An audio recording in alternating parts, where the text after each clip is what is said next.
সকলক আমি দেখিলোঁ, কিন্তু সদৌ অসম ছাত্ৰ সন্থাৰ মজিয়াৰ পৰাই এটা মানে আঞ্চলিক শক্তিৰ সৃষ্টি হৈছিল অসম গণ পৰিষদ।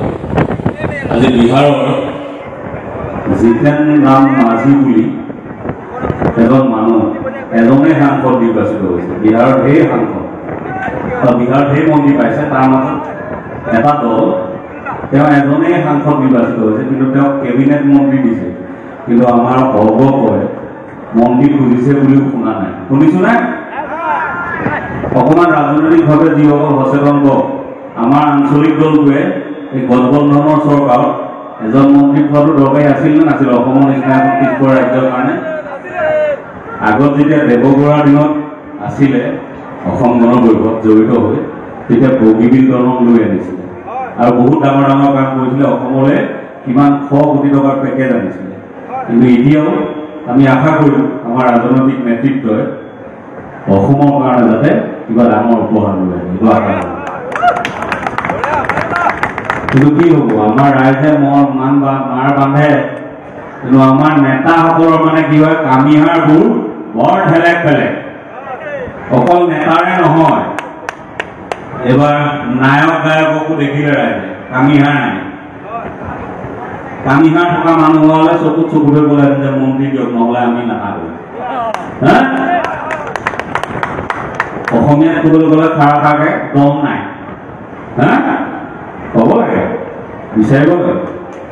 বিচৰা বস্তু বিচাৰিলেহে পাব। 10 গুণ বিচাৰিলে 1 গুণ পাব, 2 গুণ পাব। অসমৰ কাৰণেও কমকৈ দিবলৈ বিচাৰে। হা, এই অসমে এনেকৈ কেন্দ্ৰৰ পৰা বৰ কমকৈ দিবলৈ বিচাৰে নহয়। যাওঁ, এইবোৰ বৰ ৰাজনৈতিক কথা ক'ব লাগে। আজিকালি গায়ক চায়কবোৰ বৰ ৰাজনীতিত জড়িয়ে পৰিছে। বিহু এটা গাই দিওঁ নি? সকলক আমি দেখিলোঁ, কিন্তু সদৌ অসম ছাত্ৰ সন্থাৰ মজিয়াৰ পৰাই এটা মানে আঞ্চলিক শক্তিৰ সৃষ্টি হৈছিল অসম গণ পৰিষদ।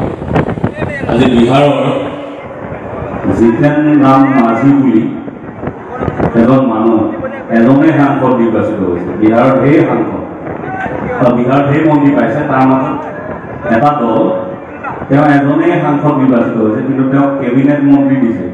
কিন্তু আমাৰ সৰ্বপৰে মন্ত্ৰী খুজিছে বুলিও শুনা নাই। শুনিছো নাই?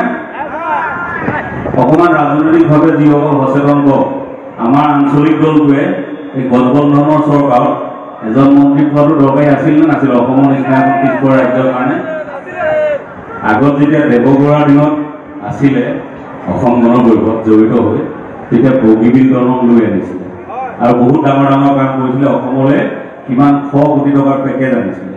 কিন্তু এতিয়াও আমি আশা কৰোঁ আমাৰ ৰাজনৈতিক নেতৃত্বই অসমৰ কাৰণে যাতে কিবা ডাঙৰ উপহাৰ লৈ আহে, এইটো আশা কৰোঁ। কিন্তু কি হ'ব, আমাৰ ৰাইজে মাৰ বান্ধে, কিন্তু আমাৰ নেতাসকলৰ মানে কি হয়, কামিহাৰবোৰ বৰ ঠেলেক পেলেক। অকল নেতাৰে নহয়, এইবাৰ নায়ক গায়ককো দেখিলে ৰাইজে কামিহাৰ নাই।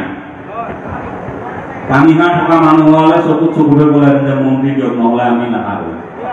হা, অসমীয়াত ক'বলৈ গ'লে খাৰা খাকে দম নাই।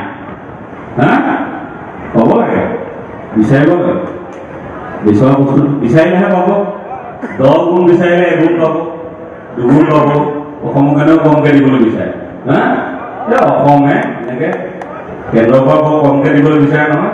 যাওঁ, এইবোৰ বৰ ৰাজনৈতিক কথা ক'ব লাগে। আজিকালি গায়ক চায়কবোৰ বৰ ৰাজনীতিত জড়িয়ে পৰিছে। বিহু এটা গাই দিওঁ নি?